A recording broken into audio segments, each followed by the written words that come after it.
సంవత్సరాల క్రితం సాతానుగాడు ఏం చేశాడు తెలుసా? వాళ్ళ శక్తులను వాళ్ళన్నిటిని పెట్టన్నాడు. లూసిఫర్ గాడిని పంపించాడు. ఆ లూసిఫరే ఏంగా మారాడు? సాతానుగా మారాడు. ఇటు పక్కన మానవాళ్ళందరి పక్షాన ఎవరు నిలబడుతున్నారు? యేసయ్య నిలబడుతున్నారు.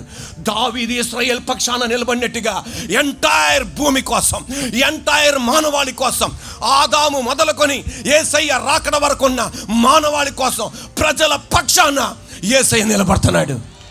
అటు పక్కన లూసిఫర్ అన్న సాతాను నిలబడుతున్నాడు.